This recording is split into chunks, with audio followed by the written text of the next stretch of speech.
I need to say something. Call it explanatory journalism for those politicians, op-ed writers, school boards, and union leaders who still don't understand why the parents seem so upset. Oh, it is a real head scratcher. Public schools were closed for a year. A year. And y'all thought that nothing would happen?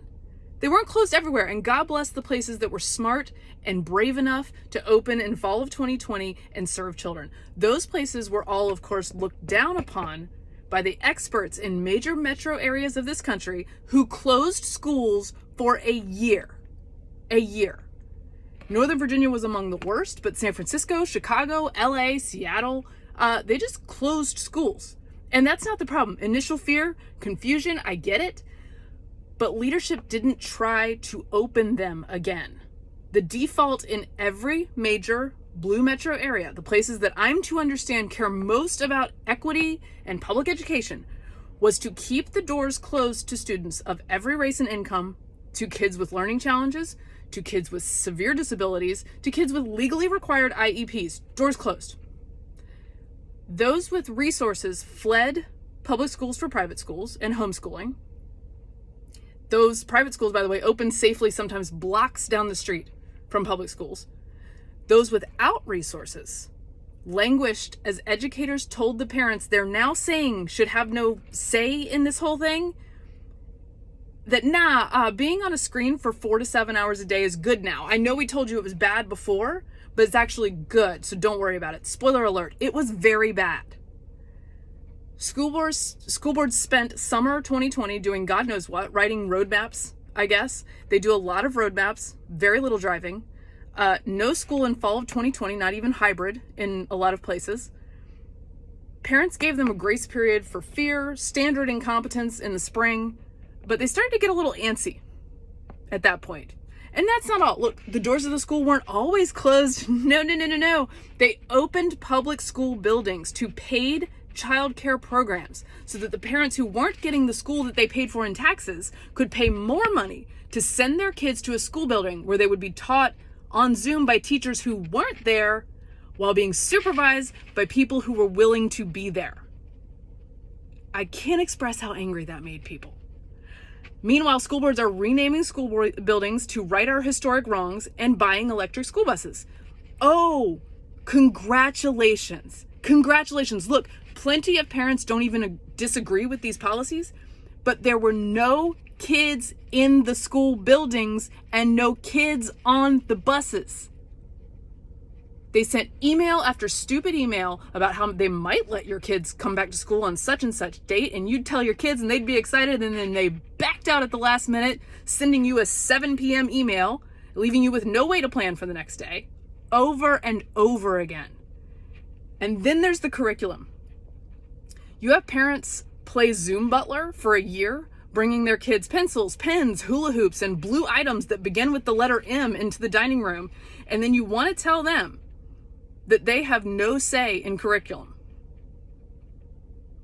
You can get away with a lot of nonsense when you hold functional school, but when you don't, people have questions. And look, you're not going to like some of their remedies. You're not going to like some of their questions. Great. Argue against them. But do not pretend that the anger is fake and didn't come from failures of leadership in school systems. Then what did we do to get kids back in school as parents dragged school leaders kicking and screaming back to classrooms on behalf of their children? Well, where I am, we let teachers and administrators jump the line to the front of the vaccine line in January of 2021. Happy to do it. Did they go back to school? They did not.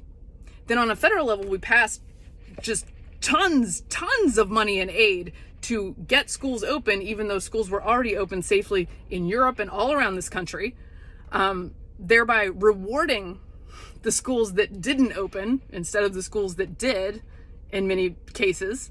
And the icing on this just terrible cake was that when parents had the temerity to get upset about any of this, they were treated like crap.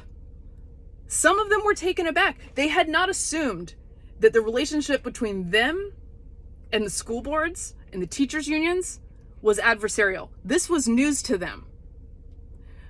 But now they know. 2020 and 2021 taught them something new. I guess it's good someone was taught something.